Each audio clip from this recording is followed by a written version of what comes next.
Joe, Mays, and J-Raff show, bringing you the latest news and commentary on baseball. The 0-2 pitch, swing and a miss, struck him out! The Philadelphia Phillies are 2008 World Champions of Baseball! Hockey,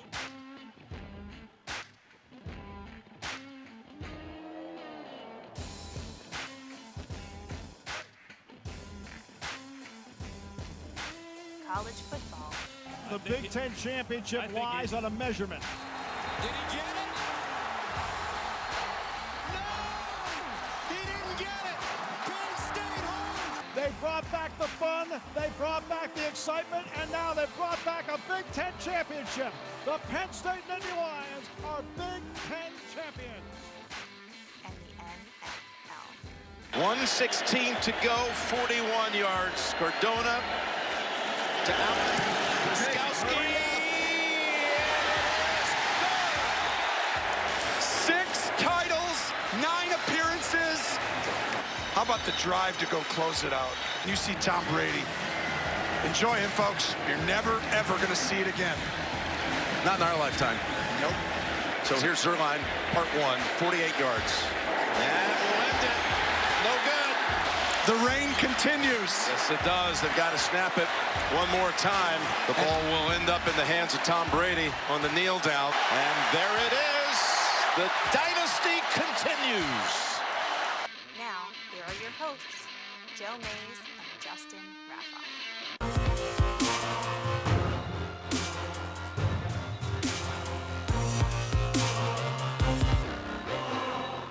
Well, good afternoon, everyone, and welcome back to the Joe Mays and J-Raff show. I am one of your hosts, Joe Mays, and sitting next to me is my co-host, Justin Raffoff. Yeah, it's good to be here. This might be the closest thing to sports you'll get this weekend. You know, there's some college basketball on and things like that, but not a great sports weekend. Yeah, it's I mean, there is the Pro Bowl, but like that doesn't is there count. Is there though? No. Like,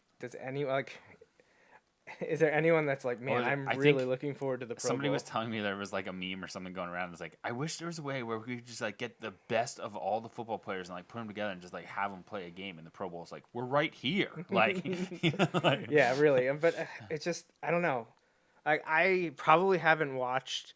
I haven't watched the last time I Pro Bowl watched in its entirety probably since like 2003 or 4, like back So- in college. My in-laws have been down in Orlando a few times the last few years this week, and they've gone to some of the things, you know, like the events during the week. Like, they're not huge into it just because they can. Right, And yeah. they said that's kind of cool and stuff like that. And that makes sense.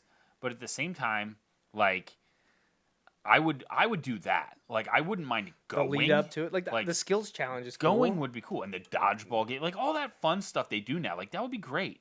I have no desire to watch it on TV. Yeah, like, I don't. none. But people do because it They still do. gets And- like and people pretty good bet ranking. on it. People will bet on it. There is something that I thought was interesting though, like that they're going to test that basically the onside rule from the league that was running last year. Yeah. They're going to test it essentially in Cool. onside kicks. They don't Good. do any kickoffs in the Pro Bowl. Right. None You get at the ball. all. But like after you score, you can elect the other team can take it from the 25 or you get 4th and 15 from like your 25 or from your 30 or something like that. So Hey, that's the place to try that right, kind of and stuff. then right, exactly. And I love that rule. Like it's crazy because of the idea for like a penalty, like a pass interference could then give a team a ball back, which I think is kind of crazy, but I don't know. But I like that general idea of being able to No, I agree. go for that. I think it's worthwhile, something to try, something to set up for Right.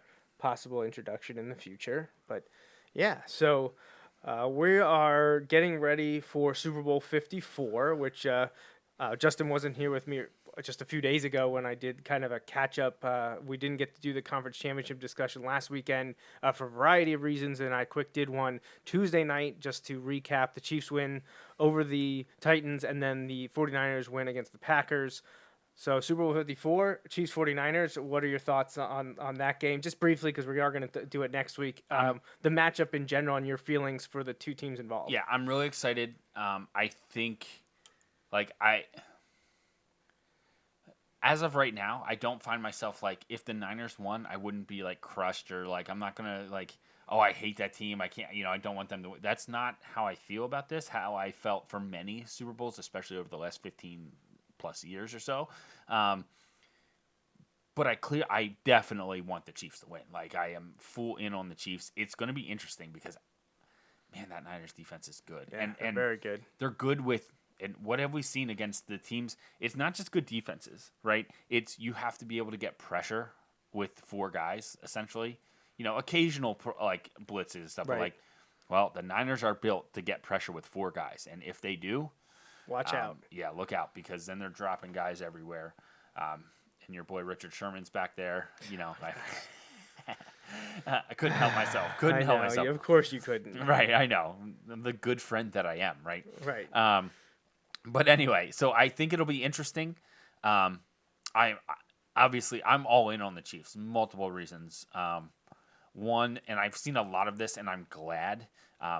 There's a lot of Philadelphia, I feel like, pulling for Andy Reid, and I know not everyone is, but I am, and I know there are a lot of people that are. I think it's a combination of things. One, it's been a while since he's been in Philadelphia now. 2, Philadelphia's won one since then. Right. That's the big that's one. a big I think one. That's the big one. Right. Well, and he got 3, fired after the 2012 season. It might have been the 2011. It was in there, but yes. Because I feel like Chip Kelly was there for. Maybe it was the 2013 and Kelly was around for 14-15, right? Because Peterson only came on and Kelly was there like 3 years. Was though, he? I think. Yeah. Well, so the Eagles won in Peterson's first year, right? I think it was his second year. Was it second year? Yeah. See, that's how I got all because confused. it was Wentz's second year. Okay. Because he played every Okay. game as for his So then, rookie if year. it was Peterson's second year, then he started in 16, which when Chip Kelly was. I thought Chip Kelly was only there for 2. Was he there for 3? I think he was there for 3. Yeah. Or 2.5 or whatever it was. Yeah. Okay, so then Andy Reid's last full year as head coach would have been the 2012 season. Right, because if you look at it, they had. If only there was a way to find this. They had the year with information out. Foles, then they had the year with Vic, and then they had the year with Sam Bradford, I think, right? Right. Like so. Yeah. So you're like me on completely 100% going for the Chiefs, but really have no ill will for the 49ers. No. Like I don't have. Yeah, any he ill was will towards the 99 49ers. through 2012. So and immediately got hired by the Chiefs. To be honest, like if the Niners win, I kind of want it to be multiple scores. I don't want it to be like a heartbreaker. I know like the fan in me is like, oh, have it be a great game, have it be a classic, all that stuff. Like, yeah, I don't like. I want the Chiefs to win enough that I don't want it to be a heartbreaker. It's enough of a heartbreaker to lose the Super Bowl. I don't want it to be like, oh my gosh, you were up huge and then you blew a lead, or like I don't want it to be any of those. I just want it to be like, oh, the Niners are better. You know what I mean? Right. Like, and yeah. So if it's going to play out that way, that's how. If the Niners win, I want them to kind of just be in control and win and have it be one of those. There's nothing they really could have done. You know what I mean? But I want the Chiefs to win. Right. Absolutely. No, I'm with you. Oh, and like I think I was talking to Andy Reid, but Chad's on that team. Well, Like, right, I want Chad to win. Not to bury the lead or anything like Yeah. that or hide, but we've discussed multiple times. Obviously, that's why we were pulling for Kansas City the last 2 years and Jacksonville 3 years ago now. Right. And, so go Chiefs. Like, how awesome would that be? Now, the 3 big Wilson football players from the last, 30 years now have made it to the Super Bowl. Unfortunately, Kerry and John both is lost. that though? That Wilson has put 3 guys in that time in this time frame, yeah, into the pros, and all 3 have made it to the Super Bowl. yeah. Unfortunately, 3rd time's a charm. Unfortunately, Kerry lost, which we're going to talk about that game in a bit. John also lost, which I don't think we're going to talk about that game. It may come up. It may come up. Well, that's the Peyton Manning effect right there. That is. Then now Chad making it a 3 for 3, and obviously his game is yet to be decided. Hopefully he is able to get the W. Although it is interesting to note that every single time a Wilson player has made it to the Super Bowl, it has occurred in the state of Florida. Yeah. John lost in Miami with the Chicago Bears against Peyton Manning's Colts, and Kerry lost with the Giants against Ray Lewis's Baltimore Ravens in Tampa. Yeah. And now back in Miami for Super Bowl 54. I do like that it's Super Bowl 54 that Chad Henne is appearing That in. is cool. Because 54 is my number and my favorite number. Because hopefully I'm going to find out next weekend that not only is Chad Henne playing in the Super Bowl, but Zach Thomas is being elected to the Hall of Fame, which is the whole reason that I maybe. wore 54. That's what I'm saying. I'm hoping next weekend I find out I don't think he's going to make it, but I'm glad he made the cut to 15 or whatever. Right. I don't think he's going to be one of the 5 that they'll take. You never know. I would love it to be, and I feel like, and I shared this with you a few weeks ago, if you have a current Hall of Famer saying the toughest person he's ever had to play against is Zach Thomas, and he deserves it to be in the Hall of Fame, and this guy is an offensive lineman, you probably should take his advice. Yeah, he probably knows what he's talking about, and that's Kevin Y. Of mostly the Jets, a little bit with the Titans, but in the Hall of Fame. In the Hall of Fame. One of the greatest linemen of all right, time. one of the best offensive linemen to ever play the game says that Zach Thomas is the best player that he's ever played against. Yeah. So, get Zach Thomas in the Hall of Fame. All right, let's talk about some Super Bowls. All right, let's do it. So we're doing our best of series, which we haven't done in a long time. It's been a while. Yeah. So when I scheduled this show to do this, I was like, well, let's just do the Super Bowl preview, and then we take the week of Super Bowl off. And I was like, no, you know what? We'll jam a few shows in there. Let's get closer to the 300 episode mark. Let's do it. So best of series comes back. We may have touched on this or something similar in years past, but again, we're about to start year 9 of the show. We're wrapping up season 8. It's crazy. That's almost 300 episodes, and we started in 2011. So, it's crazy to think that we're still doing this. So we may be stepping on familiar territory if you've been listening for the better part of the last 9 years. But we're going to talk about our favorite Super Bowls, what we consider some of the best from the last essentially 30 years. Obviously, we don't remember them when we were super young, so we are focusing on ones that have happened since the 1991 season through the present, because Justin and I both agree that we can remember Super Bowl, was that 26?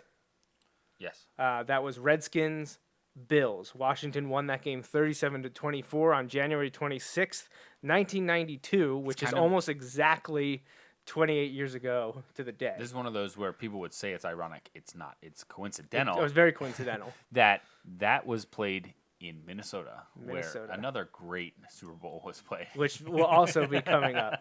But this one was Redskins over Bills 37-24, nearly 28 years ago to the day. And that was after the 91 season. That is the first probably professional sports event that I remember in my life, because I don't even remember that regular season, but I remember that Super Bowl. I think the farthest back I remember the actual games during the year is 92 or 93.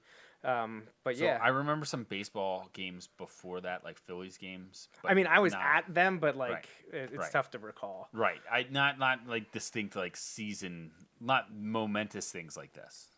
But so. Well, let's start with, we both basically have a list of 6. There is going to be some overlap, but we're going to do an honorable mention and then our top 5 from 5 to 1. So I'll let you go first. Which Super Bowl didn't quite make the cut, but you feel like we should talk about it? Okay, so I'm not exactly sure of the number, but it was the 2008 Super Bowl, I believe, when... Yeah, well, the one in 2008. Sorry, the 2007 season, the 2008, like the one in February of 2008, when the Giants 42, right? When the Giants beat the Patriots and ruined the Patriots' perfect season. But that's fine. That's okay. Couple reasons why it's on the honorable mention. One, 17-14. It was an exciting game. It wasn't a great game, in my opinion. This is one of those things that it makes me sick to say it now, but I was rooting for the Giants. I did not want the Patriots to go undefeated and win the Super Bowl. No one did. Right. No so one did. This is the year that the tide really started to turn. Right. Because this is the year that they just ransacked the entire NFL, destroyed everyone. And well, this is the year after the Spygate stuff, wasn't it? Because wasn't that where the anger came from or something like that? Like I thought that Spygate was like after this, and It might See, not that have was been. so long ago. I don't even remember when Okay. that all started. Like, I feel like that was part of this. Is this was like their revenge for that. They were gonna like go on this like tear. Right. There's been so many things with There's the Patriots been that so I many can't keep them cheating straight. scandals that we just can't remember But exactly. it was insane, and it comes down to the David Tyree catch. Yep. Well, let me The rephrase helmet that. catch, That was an essential play in that which scoring has its own drive. page on Wikipedia. Yes, There it is, and right there. Let's but pull it- that up. but it's a crazy thing, and I can't believe they won that game. I remember there was a student I'd been teaching like 2 weeks, and there was a student who, huge Patriots fan, and he gave me crap all the time. So they came into class on that Monday, and I just had 19-1 written in huge numbers on the board. Oh, no, 18-1, right? Well, Because yes, they would have yeah, gone yeah. 19-0, yeah. Uh, So the helmet catch, like it has its own page on Wikipedia, which tells you how important it was. It was February 3rd, 2008, and it helped vanquish a team that most of the country was not rooting for. Right. It allowed my Miami Dolphins to be the only team to remain perfect. And NFL film Steve Sabol called it the greatest play the Super Bowl has ever produced. I don't know that he's wrong. I mean, I'll argue. single play right there. But it was also the play of the decades for the 2000s. And coincidentally and crazily enough, it was the last catch David Tyree would ever make in his NFL career. Yeah, that's insane. Yeah, it was crazy. A couple reasons why it's not in my top 5. One, the Giants, like, I was happy in the moment that they won, but I'm over that now. Right. And my Let happiness us never that- talk about this my again. happiness that they won was only because they kept the Patriots from going undefeated and Right. winning another Super Bowl. But hey, sometimes the that's the Patriots way you went gotta on to go. win other Super Bowls, so like it's not like they ended anything. You know, they ended that perfect season. They did not end the dynasty. They didn't do any of those things. So like, Yeah. oh, okay, like it was a great ending. It was all that stuff. It was exciting. I was happy they won, but enough is enough. Man, I think you're right. I think Spygate was in 2000, which is crazy to think that was that long ago. Yeah, they've been cheating. They've that been long. cheating for that Because long. think about It's Spygate. crazy. Spygate wasn't about this. See, this is when it came out. Spygate was about when they were playing like the Panthers and stuff before. The Rams and the Panthers. Yeah. And, well, it came out during this season because it's when Mangini was Right. the coach of the Jets. Right. And he called him out on it, and he knew about it because he was a former Patriots coach. Right. Which that whole situation is crazy. But let's not get bogged down by that. So this is your honorable mention. This is actually my number 3. Okay. That's why I'm kind of talking about it a And- little bit longer. and, yeah, I could see that. And I this can is see number that. 3 for a lot of the same reasons that you mentioned. One, I needed the Patriots to lose because I did not want them to be undefeated. That couldn't happen. And there was no way that I thought the Giants, who entered as the 5 seed, they weren't exactly lighting the world on fire. And they had already lost to the Patriots in the regular season. Now, it Right. was close. It was. So, there was the potential there, but I just thought for sure there was no way that the Patriots are going to lose this game and not be undefeated, and we'd have to hear that forever. Thankfully, it didn't happen. And out in Arizona, at the University of Phoenix Stadium, the Giants beat the Patriots 17-14, and the Patriots were favored by 12. That's a Like huge that's, Super but Bowl the favorite. Patriots had been destroying everyone They that were season. They were. Was that Like, was this the absolute- year with Randy Moss? Yeah, this was the And year that this they is the year were. I had him in fantasy football. Yes, and you he- did. woo-hoo. Yeah, so Thank you. well, let's see if I can pull up this season and just show what the Patriots were doing in the regular season. Here we go. Just look at these scores. Yeah. Until they played the Colts in Week 9, they hadn't scored less than 34 points all Right. season. And then the weeks leading after that, the lowest output was 20. And the only let's see. They so played the Giants that last week of the season too. right. Yeah. I remember watching the game. I believe I was watching that game at the Hills Holiday Party, and because Randy and Margot were cheering for the Patriots, and I was like, "What are you doing?" But that's pretty much my reaction to anyone who's cheering for the Patriots. Even myself a few years ago when I was cheering for the Patriots to beat the Seahawks. I feel like there were some people who were like, "Oh well, it would be cool to see an undefeated team." Nope. Nope, Not them, no, it would not. them. That is I no, absolutely Yeah. not.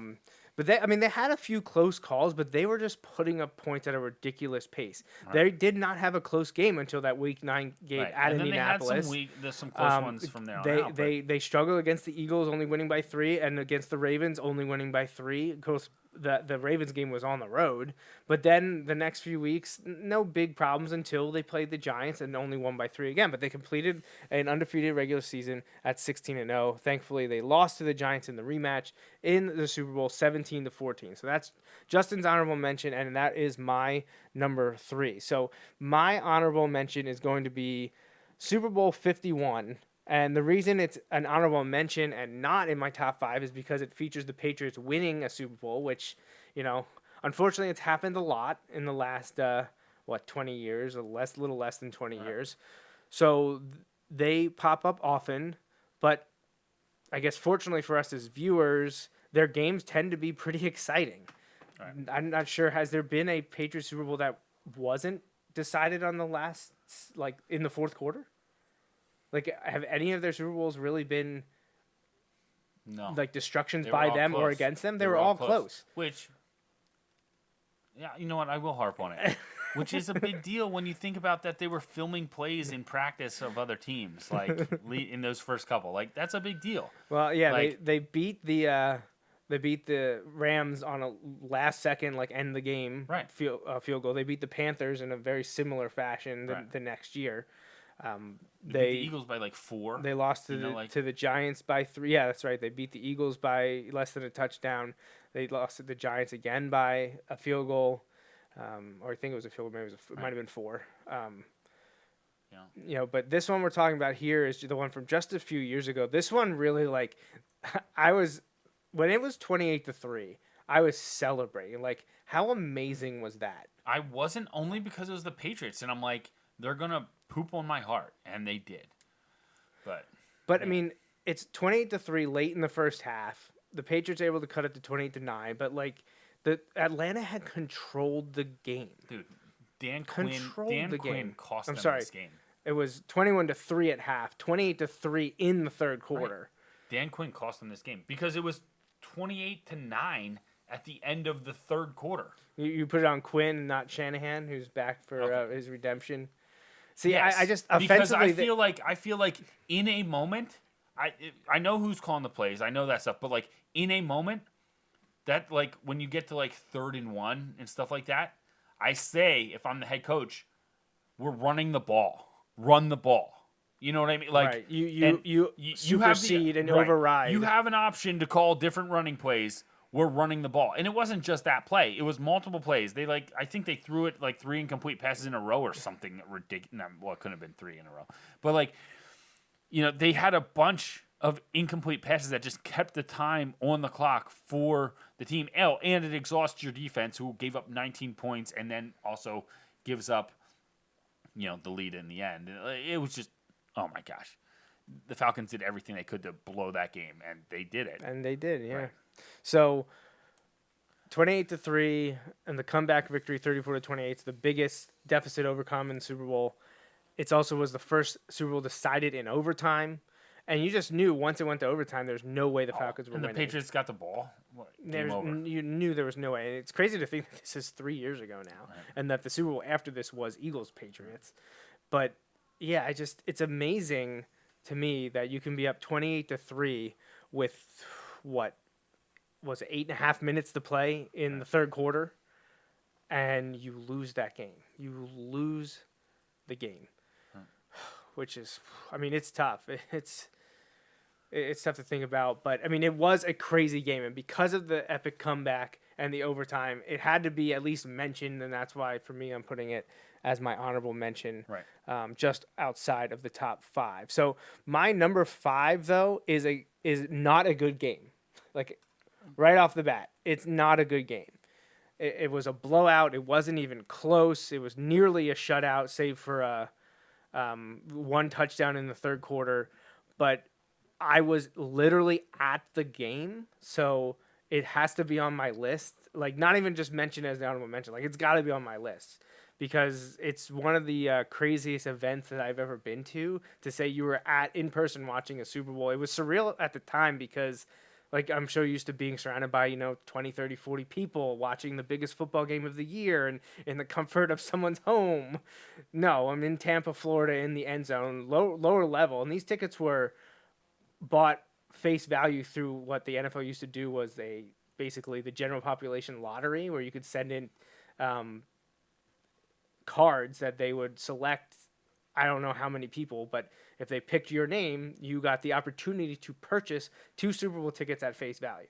And my dad and his friend Terry, they sent in, you could do one per household, but they just asked all their friends and family, like, hey, can you submit this for us? But if it gets pooled, like, we want to do this. Like, we'll pay the postage, blah, blah, all this, but we need to use your home, because you had to use different addresses to be eligible. And they had been doing it for a few years, and they had not one, but 2 selected, so we ended up with 4 tickets. Which is crazy. Not just to get 2, like, anytime, but you got 2 the same year they get drawn. So we got 4 tickets. So my dad and I went, and Terry and my cousin Todd, the 4 of us went. So we went down to Tampa, Florida. Actually stayed in Orlando at Disney World, and then we drove to Tampa for both the NFL experience for a day and then for the Super Bowl. Parked in this huge garage, which took forever for us to leave after the game. I bet. But despite the poor entertainment value of the actual football game, everything else was incredible. Like, you just like seeing superstars and celebrities walk around, NFL players that are not playing in the game, but literally, like, we saw, anyone performing the national anthem, which was the Backstreet Boys. We saw them. Anyone performing at halftime, which was Nelly, NSYNC, Britney Spears. We saw all of them. And this would sound much cooler when it was 2001. But, like, to see the people that we saw just being at the game and in person. And for a long time, and I don't know, I don't get caught up in the halftime entertainment that much anymore. But for a long time, people thought that was one of the best Super Bowl halftimes that they had ever seen. At least people our age, Right. It was very, very cool to see. But the game itself, unfortunately, was not good. The other huge coincidence, besides just getting not 1 but 2 sets of tickets, was Kerry Collins was the quarterback for the New York Giants. And we got to see a Wilson graduate and a Penn State graduate playing in the Super Bowl. Unfortunately, they didn't win, which was very disappointing, especially because I do not like the Ravens. Especially those Ravens. Especially those Ravens, yeah. But, Super Bowl 35 definitely needs to make my list because it was just an incredible experience. Absolutely. Definitely needs to make the list. I was glad that the Ravens won. I was rooting for the Ravens on that one.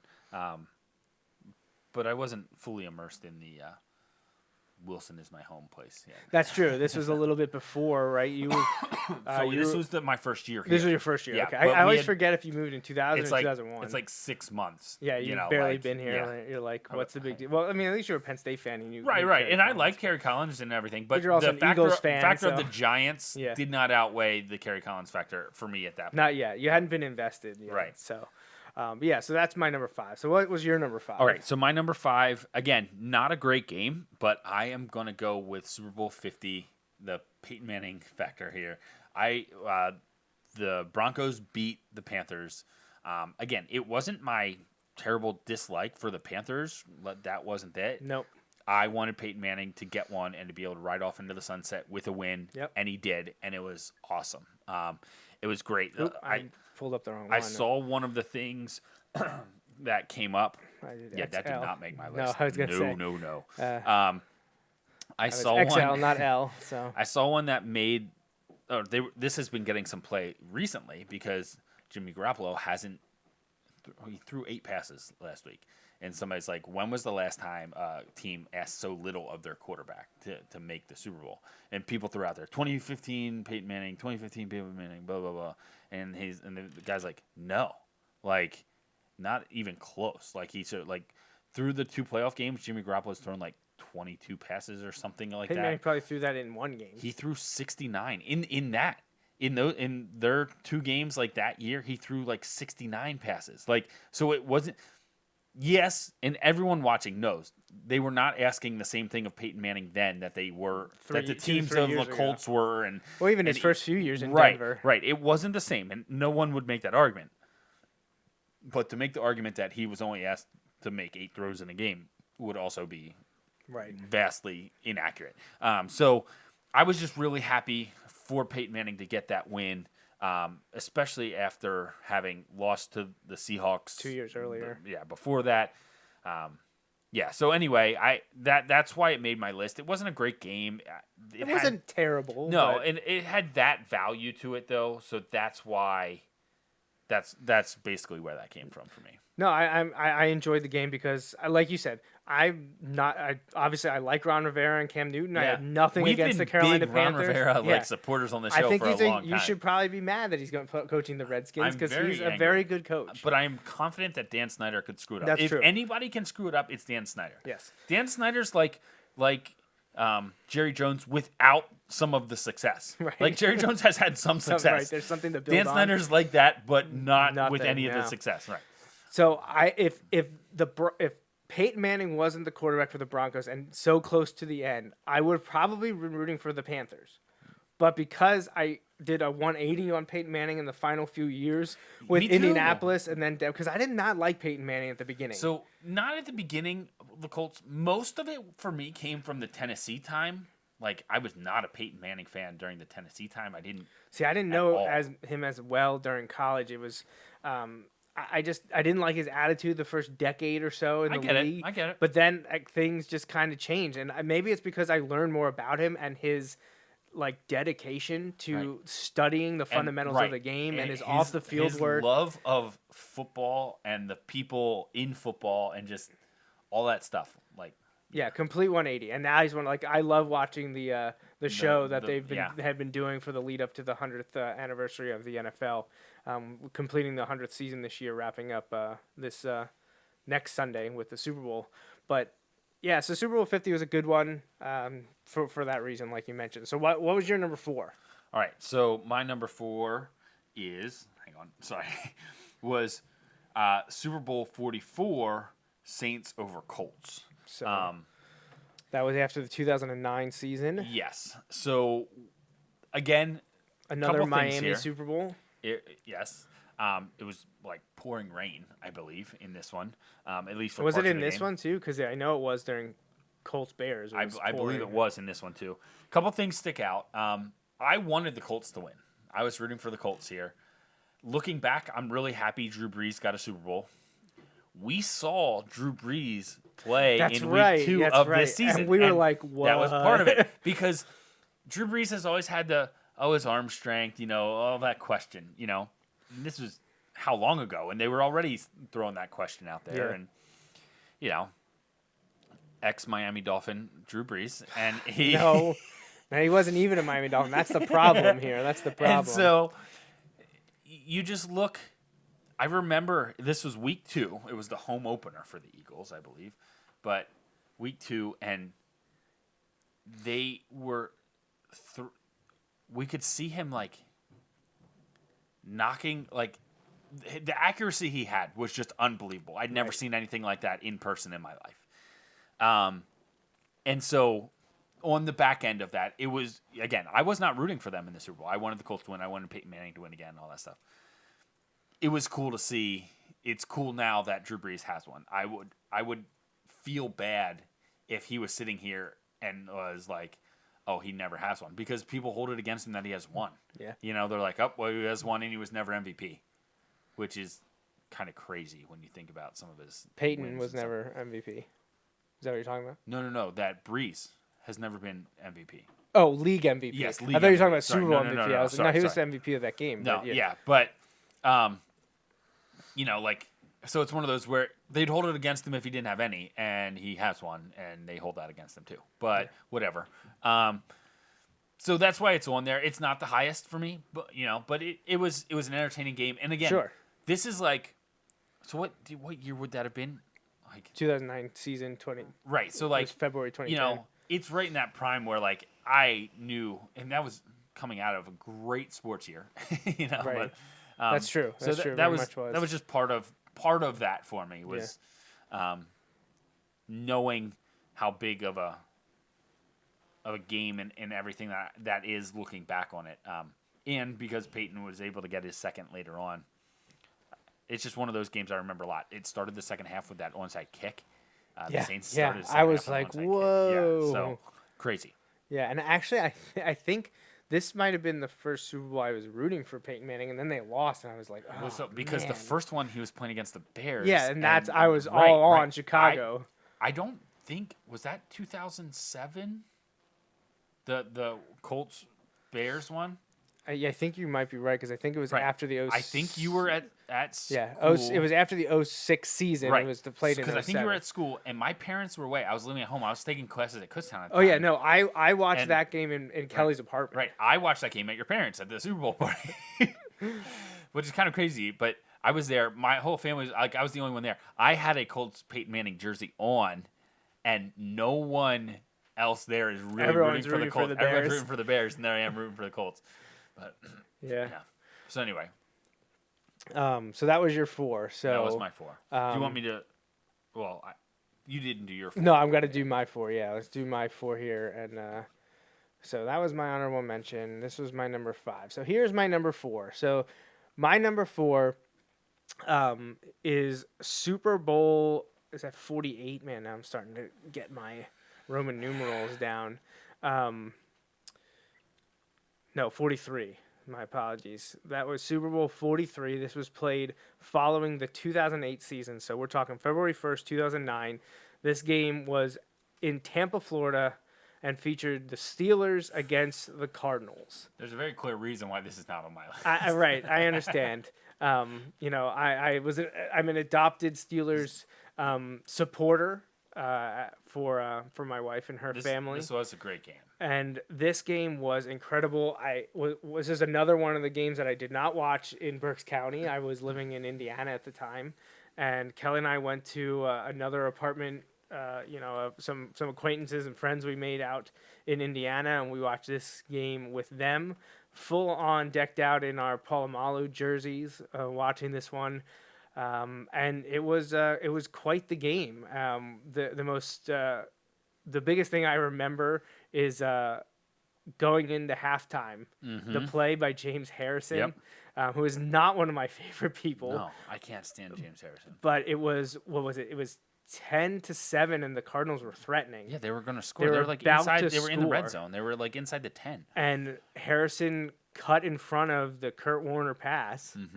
And returned it 100 yards for the touchdown. So instead of probably being up 14-10, they went into halftime down 17-7. Right. And They then still come back and take the lead, though. right. So and then Arizona's losing 20-7 to start the fourth quarter, but scores 16 straight points, including a big touchdown by Larry Fitzgerald. Right. So they go up 23-20 with less than 3 or 4 minutes left to play. And I was like, okay, well, Ben's got to do his thing. And the Steelers offense did it. They marched down the field, and one of the best pictures in NFL history, not just Super Bowl history, is the one, I don't even know who caught it. I don't know if they have a link to it like they did on the other one, but it's of the toe drag touchdown by Santonio Holmes. Yeah. That happened with 35 seconds left.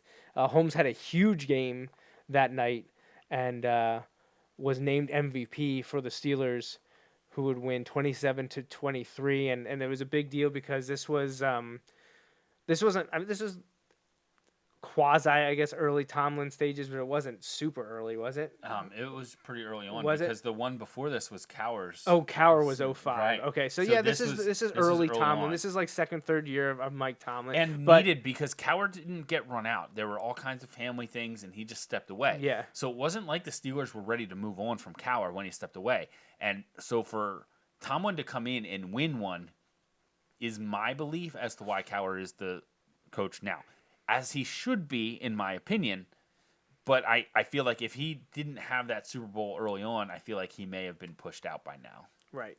So Tomlin gets the victory. It's the Steelers' 6th, and they were the first team to get to 6. The other storyline was that the Steelers were facing a former coach of theirs, Ken Wisenhunt, who was the offense coordinator for them just a few years earlier when they won Super Bowl 40 in Detroit. So there was cool ties there. There was a lot of big build-up, lead-up. The Cardinals were, seen as one of the worst playoff teams because they won their division, but are only 9-7. We've seen that a lot, but Right. they got hot at the right time. They beat the Eagles in the NFC in the NFC Championship game, yep. Which, again, looking back, Were the I Eagles am the 6th so seed in happy. that? I think they were. Yeah. 5 or 6? Yeah. So, yeah, the Cardinals almost pulled it off, but the Steelers got one for the other thumb. That was the big thing, right? Yeah. So it was an incredible game, incredible Good for ending. them. Yeah, you sound so thrilled. All right, so that was my number 4. My number 3 we already talked about. Yeah, I think my 3 we've talked about too. Okay, it was Giants Patriots. The first time the Giants beat the Patriots, that was my number 3, which we already talked about a lot. Okay. So what was your number 3? Well, we referenced it. It was 41 Colts over Bears. So Colts beating the Bears. Peyton Manning's first. I was full on. This is where I got full on I'm a Peyton Manning fan by this point. Like I said, I got the jersey, which this has also come up on the show before. Receiving a Peyton Manning jersey for Christmas from my parents tells you how Peyton Manning won people over, because to get a Colts jersey from my mom, like, says a lot. But she has come to like Peyton Manning, and then when Peyton Manning went to Denver, again, really interesting, because she did not like John Elway in Denver because of his refusing to play for the Colts. It's all connected. It's like a circle. Yes. But she liked Peyton Manning, and we were rooting for Denver. And so, like, Peyton Manning won her over. She would never really root for the Colts. She would root for Indianapolis, as she would say. Right, yes, so, that's true. Baltimore born and bred, huh? Yeah. Even though they stole a team, and in my reasoning with them, the moment you stole a team, you no longer get to complain about having your team stolen. Especially when it's that team. Right. Well, and then you steal a team, and then you win with Super those. Bowl. Yeah. Right. Poor Cleveland. Yeah, poor Cleveland. So, this one, I love this logo. I think it's a really cool, This is a unique cool one. logo. I love using the one as the pylon. I thought that was very cool, and they brought that back for a few years. But I was definitely rooting for the Bears in this one, only because of John Gilmore. And wasn't this again, Rex fully Grossman? Wasn't that this Rex Grossman? Which I feel like you should get at least some special recognition for making the Super Bowl with Rex Grossman. They went 13-3. That's they how were good really their defense was. That's how good their defense was. But not enough to stop Peyton Manning and the Colts. And it didn't get off to a great start because Devin Hester took the opening kickoff back for a touchdown. So the same year, though, I believe it was the same year in the in the BCS National Championship that year, Ted Ginn took the opening kickoff back against Florida, but then Florida ended up smoking them. Yeah, they did. And then Devin Hester takes back the opening kickoff in the so Super you're Bowl. like, yes, all right. Both championship games, weeks apart, opening kickoff gets run back, and you're just like, oh, man, what's happening? And then the other team comes storming back. Right, so Devin Hester put the Bears up 7-0, which people were thrilled about, and me in particular, because I remember sitting in Kelly's apartment being like, I want the Bears to win. Devin Hester returns the kickoff. I'm like, all right, here we go. That's a good start. Not a lot went well, like the rest of the way. I mean, Chicago was winning at the end of the first quarter, but by the halftime came, they were losing, and things didn't get better in the second half. But, so Tony Dungy and Peyton Manning get that Super Bowl victory, and Lovie Smith taste defeat. I was really happy for Tony Dungy because he built that team in Tampa that had won before when the Eagles should have won. I was happy for Tony Dungy. Sometimes Tony Dungy says stuff and I'm like, what? But like, I like Tony Dungy. I like Peyton Manning. So there's that. How about your number 2? All right, so my number 2 is going to be, I forget the number, but I know you know it. It's the Rams beat the Titans. Rams beating the Titans. So in the 90s, maybe? No, it was in the 2000s. No, 99. Yeah. Okay. January 30th, 2000. 2000. So from the 99 season. Which would make sense because I remember watching this in our basement in Columbia. So it was before we had moved here. This was like 2 weeks before I found out we were moving to West Lawn. But anyway, just watching it, the Rams, the greatest show on turf kind of thing, like just unbelievable, all that stuff. They had just won 2 years before this. Right. And with Vermeil and Kurt Warner. Right. And watching Holt. this, and then all of a sudden, the Titans are coming down, and oh no, that's this one. I'm confused. I'm getting my Rams to get years stopped confused. like inches short. Yeah. It was unbelievable. Right. Like, not just come down to the last play, but I just think now about how this is the kind of game that would break Twitter. Oh my gosh, this game would break Twitter it would break the internet because of how close that ending is. And actually now it would probably be reviewed to see if there was any pass interference or anything. Like we'd ruin it with that. But it was an incredible ending. And the team I was rooting for won. I wasn't like, this wasn't one where I was like, oh my gosh, the Rams have to win. But I was rooting for the Rams. I don't honestly even really know why. But just probably because they were exciting to watch.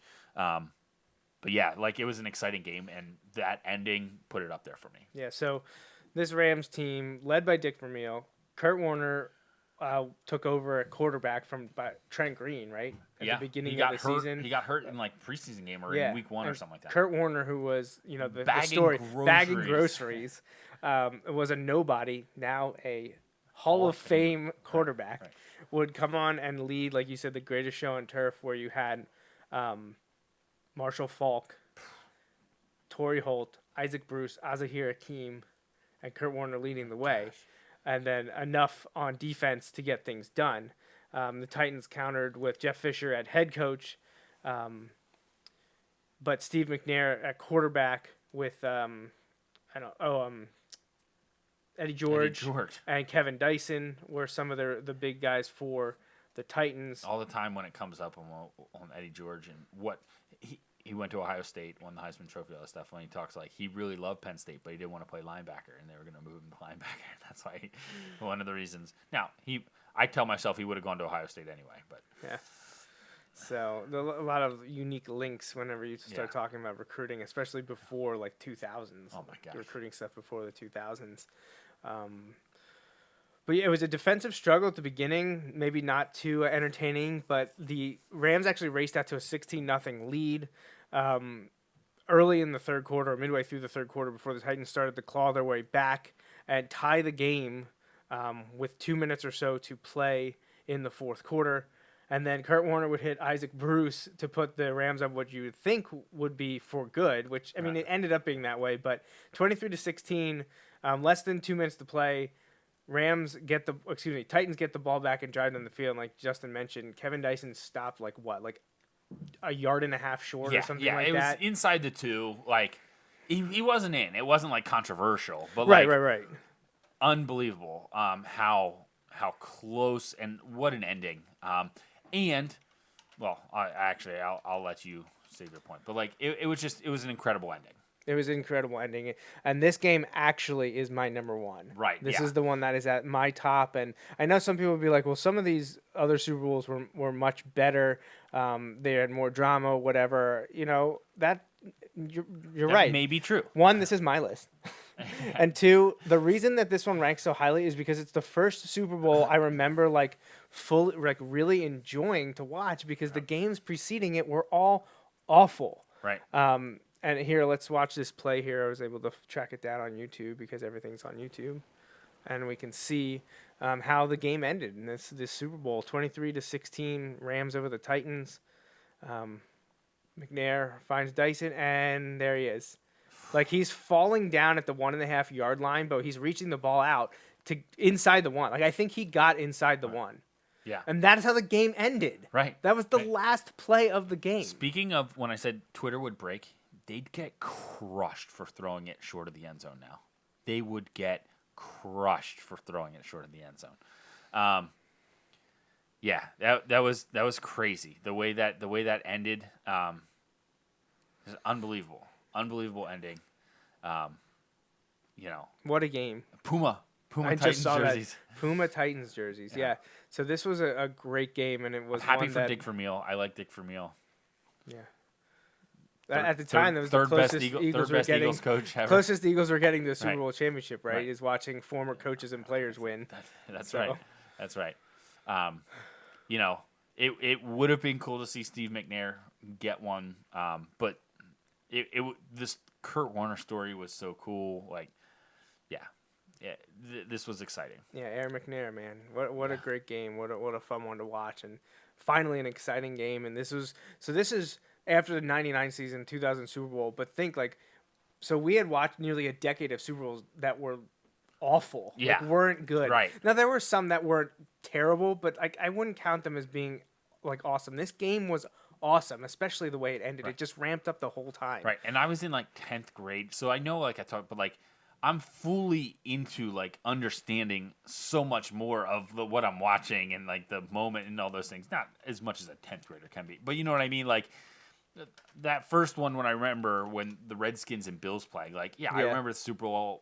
I remember it's a big deal. I don't remember, thinking like, oh my gosh, this is going to define people's careers and, things like that. But yeah, it's pretty awesome. So that was my number one. Right. So we have to talk about my number two. Right. Which because that was your number two. Yeah. My number two is kind of related to my number one and your number two, and that is Super Bowl 36. A year after I was at the Super Bowl, this one was played in New Orleans, and it features the Rams against the Patriots. This was the one that I was mentioning. Oh, the Rams had just been there 2 years ago. No, I had flip-flopped them. Right. This was when the Rams were still part of their dynasty under Mike Martz with the incredible offense. The Rams were going back to the Super Bowl for the second time in 3 years. The Patriots had made it as the 2 seed, finishing the season 11-5 under Bill Belichick. And this was kind of the beginning of Tom Brady. Yes. This is the 2001 season, 2002 Super Bowl was the start of the Patriots dynasty and Tom Brady's ascension to what pretty much everyone agrees is probably the greatest quarterback of all time. So why is it up there? Well, at the time, I was rooting for New England hard. I wanted the Patriots to win. They had not won a Super Bowl at this point. They had been to 2 before this, I believe. Right. I remember when they played the Packers. I was rooting for the Packers. They got trashed by the Packers, about 6 years before this? 95, 96, I know somewhere I was in there. in elementary school. Yeah, and I was rooting for the Patriots against the Packers then, and they couldn't do it. Well, I was rooting for the Patriots against the Rams here, and this was the beginning of the Patriots dynasty that may or may not be ending as we speak. It saw almost 2 decades later. It saw the Patriots race out to a 14-3 lead at halftime, extended to 17-3 by the end of the third quarter. But then the Patriots defense, which really wasn't phenomenal, but it was the bend don't break. They came up with big plays and they were able to do enough. And they were playing against a really great offense. Well, we've seen that on every level. Eventually, usually really good offenses can break through, and that's what the Rams did in the fourth quarter, scoring 14 points to tie the game.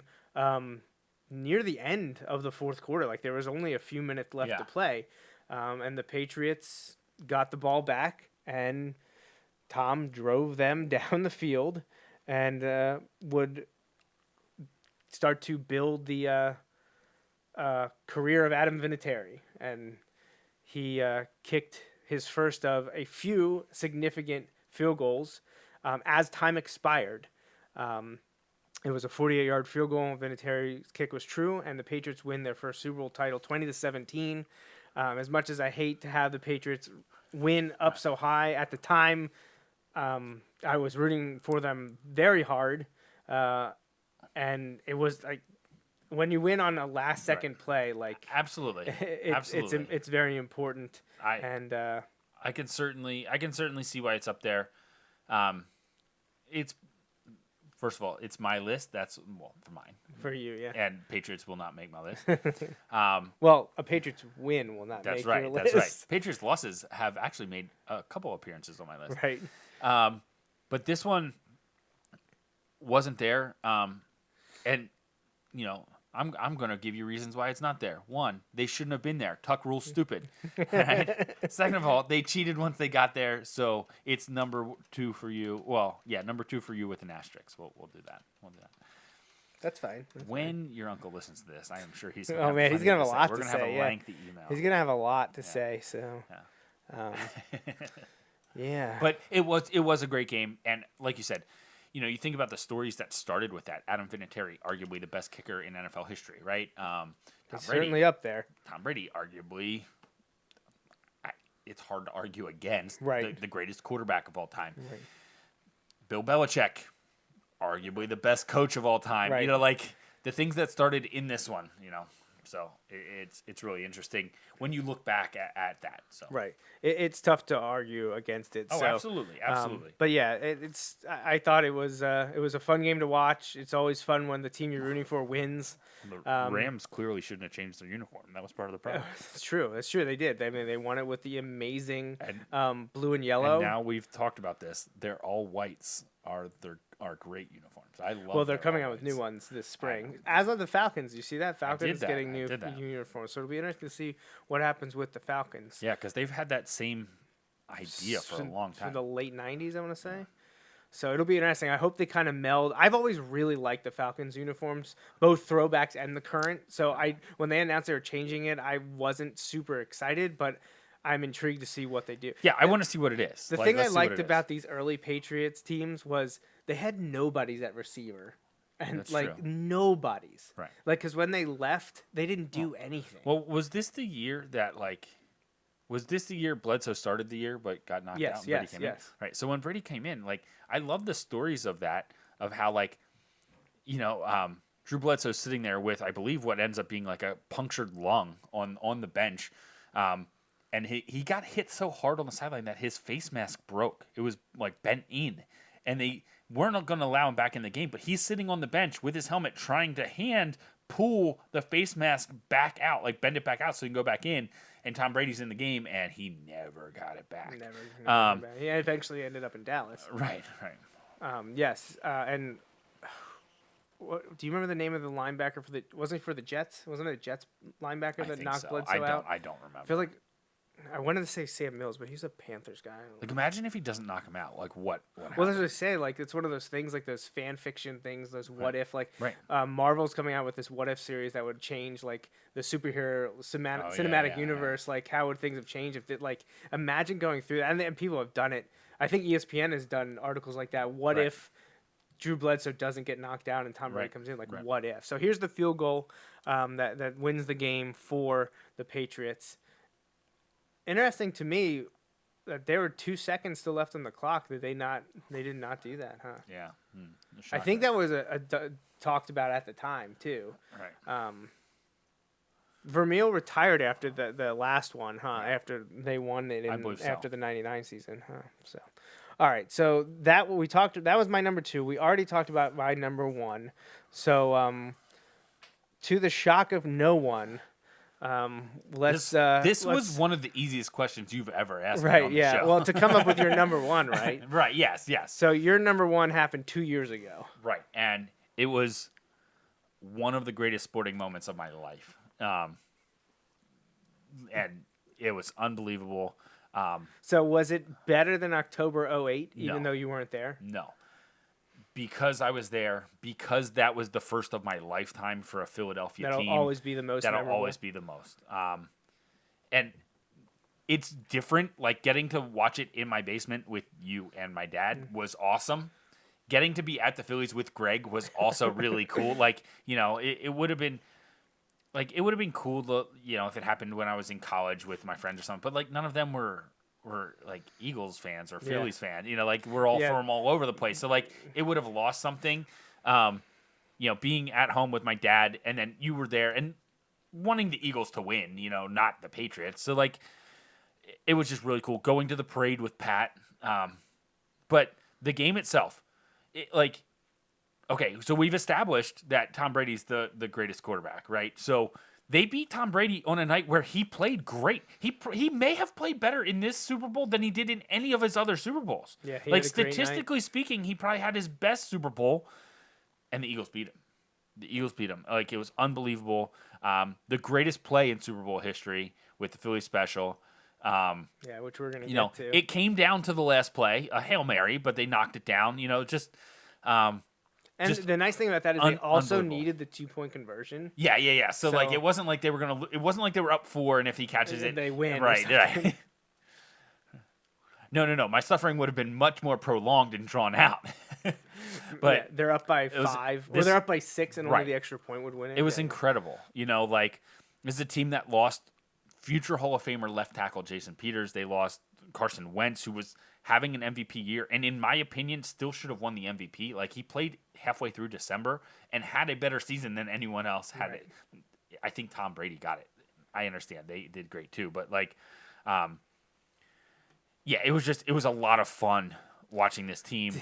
It was great. Not to cut you off, but did you see the thing where like this is the first time in like 7 years that the Super Bowl doesn't feature LeGarrette Blount or some Yes. other running Yeah. back? Who was it? Who was on the Rams last year? He came. Oh, in- C.J. Anderson. Yeah, C.J. Anderson. Yeah, this is Yes. the first C.J. Super Bowl Anderson. in like 7 years that doesn't It's like- feature Blount or Anderson. It's like one of those. Now, this was back in like the mid 2000s when this happened, but there were like 17 years in a row where it was like Steve Kerr or Robert Ory were like in the NBA Yeah. final. It was like some absurd with the- thing between the Bulls, And the Lakers, Lakers, Spurs. yeah. Like they were all there.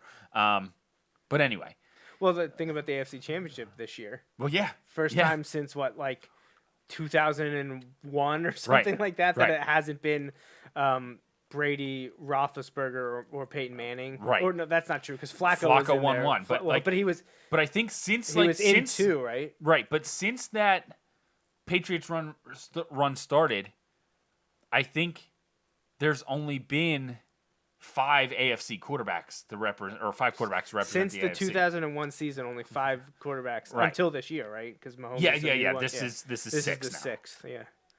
Think about that. That's crazy. It's either Roethlisberger, Manning, or Brady. Right. And then Flacco you throw in there. Who was the other one? Because that's 4. So I'm sorry. So go through. Let's go. Roethlisberger, Brady. Roethlisberger, Brady, Manning, and Flacco. But you said 5. Yes, I'm trying to think of who was the other one of all these games we're watching. So this would have been since 2001. Right. Oh man. So Flacco. I know it because I Well, just the went through it. 2000. If we're going back to Do you still have the 2001, list of the Super Bowls? well, if we're going back to 2001, the 2002 was Rich Gannon. Right, but I think it was before that. Like I think it's since then. So like you're talking about after that. Well, 03. No, we were saying 03 was Brandon Cooks Patriots. got 04 was killed. Patriots. 05 was Oh, Steelers. here we go. Oh, so close, so close. Should have had it. So close. Put your I arms remember out, this man. year, Ross Tucker tweets out during a Patriots game, man, have you ever seen the Patriots run a trick play that didn't work? And he immediately was like, Regretted it. I forgot the most obvious example, like, because that's going to come up again. But, my gosh. You look at Gronk. And this was like Gronk, like shell of Gronk, you know, like Yeah. he was so good.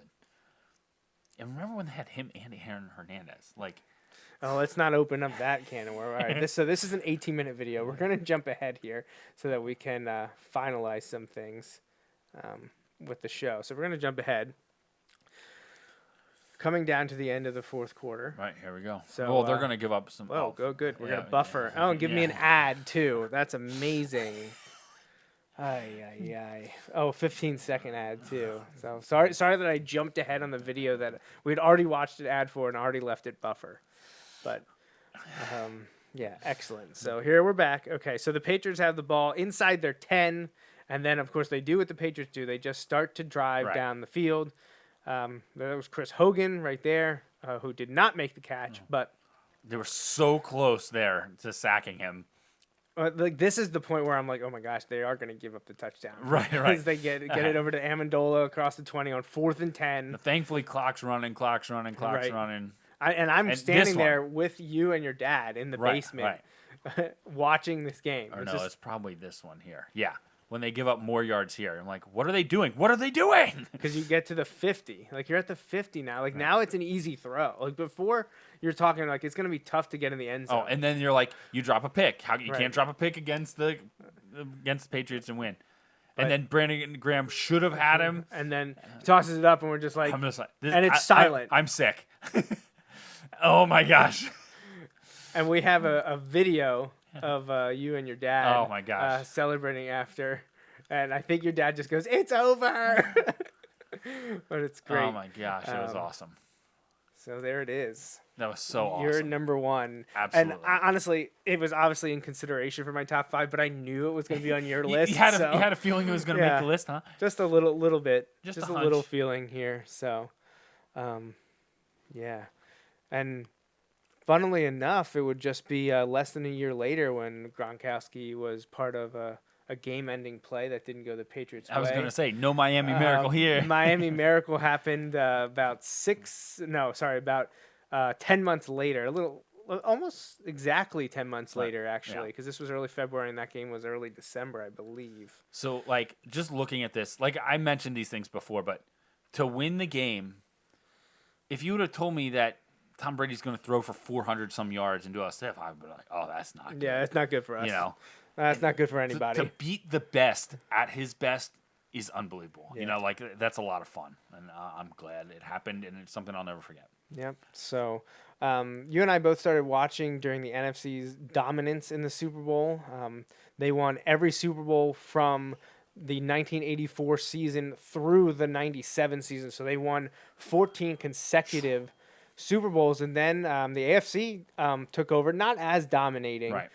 Because there were a couple NFC teams sprinkled in there, but the AFC did a lot. Then the NFC had a few good years from 08 through 2014 or the 07 through 13 seasons. So that fifth quarterback must be Mahomes. It must be including Well, yeah, Mahomes. let's look at that before we go here because, like I said, starting in 01, it was Brady. Oh, no. Gannon. Yeah, there's Gannon. Then. Right. Brady, Roethlisberger, Manning, Brady, Roethlisberger, Manning, Roethlisberger, Brady, Flacco, Manning, Brady, Manning, Brady, Mahomes. So it has to be Gannon before Mahomes, or they're going from 03 I think they're on. going from 03.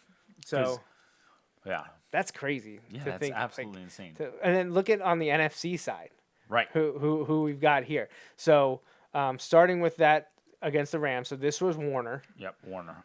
This was was it Brad Johnson? Yes, it was Brad Johnson. Okay. Yes. So Brad Johnson. Then this was, what was his name? Jake Delhomme. Yep. Then this was McNabb. Right.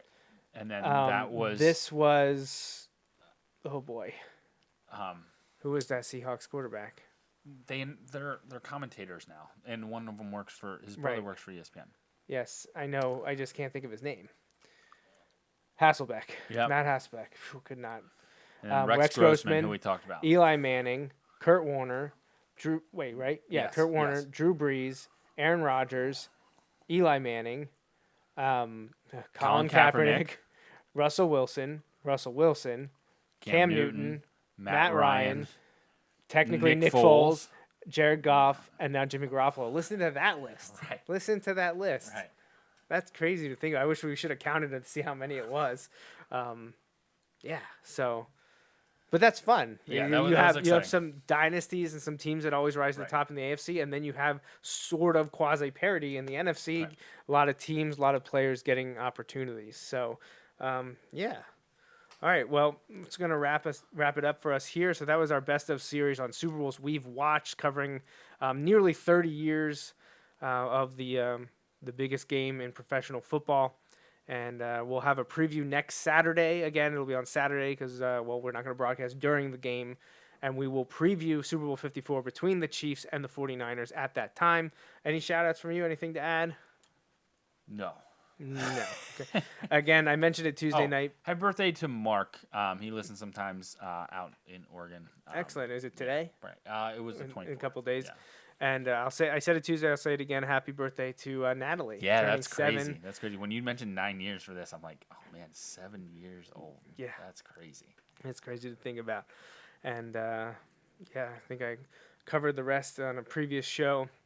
And of course, at this moment, I'm struggling thinking of who else we're going to miss. I know your dad celebrated a couple weeks ago. I think we may have said that on the previous show. And I know we have some big ones coming up in February that we'll mention. We got a few shows in February and February coming up, including the one on the first day of February next Saturday. Crazy February already. Yeah, so episode 294 is next Saturday, but this ends 293. So for Justin and us here at the Joe Mays and J-Raff Show, we hope you enjoyed. And until next time, enjoy, if you're in Pennsylvania, the cold winter weather.